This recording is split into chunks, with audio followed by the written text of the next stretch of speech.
silence is the language of womanhood, and it's, well, like, how do we then get rid of that language and start a new one?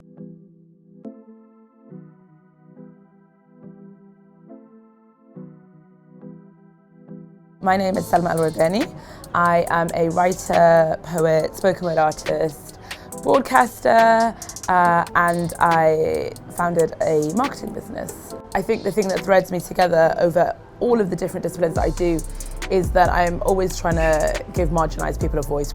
Identity has always been a real struggle for me, because I think as humans, fundamentally, we want to belong. We exist in tribes and squads and fams and homies. I was raised Egyptian, Irish, Pakistani in the northeast of England. I think when we accept the idea that we're from things as well as from places, we become less fragmented as individuals, right? I want to accept the fact that I have the sense of humour of Egypt completely. I'm from like the north of England, from like the food that they eat in the north, and I'm from like the stories of my mother, and I'm from the homesickness of my father. Like, I'm from these things as well as from like countries, you know? And came back to Egypt because I was like, I'm on this quest for my Egyptian Arab identity. I moved back just in time for the revolution, which I feel like was a really good thing, because I was like, if you want to try and find out your identity, try to find it in a revolution. I'm constantly the person that will say the thing that no one else wants to say, but everyone else thinks.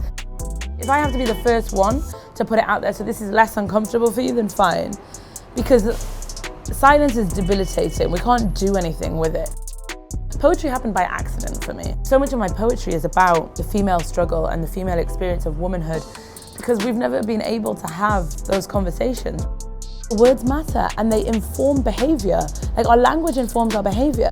A lot of my poetry is a call to action for men to do something and readdress the balances that have been misaligned for so long. Masculinity desperately needs to evolve in tandem with femininity. Men are still dealing with these archaic versions of masculinity that they got from their grandfather.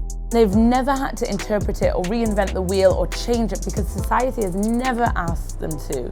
Whereas women have been evolving femininity for eons because society has always asked us the question, well, what kind of woman are you going to be? Since we came out the womb, we're constantly playing with these ideas of femininity and what womanhood is. And I say this to all my male friends, do you have conversations with your boys? Like, hey, what kind of man am I going to be?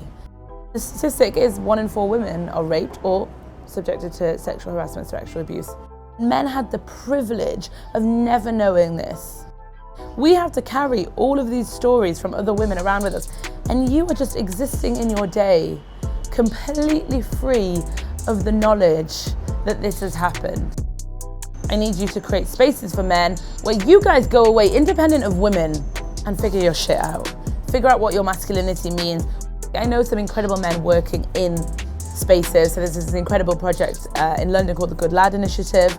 And the Good Lad Initiative goes around schools, universities, offices, and they do workshops with men, by men, all about dismantling toxic masculinity. We're trying to relearn behaviours that we've had for generations, and that is an education in itself, and it's a long, long process. I'm always trying to bring up the people who are doing this really difficult, hard work, whilst also opening the barriers to having these conversations. This is my favourite thing to do. It's not my first rodeo. I'm always like, can I do it? They're like, sure. Totally weird.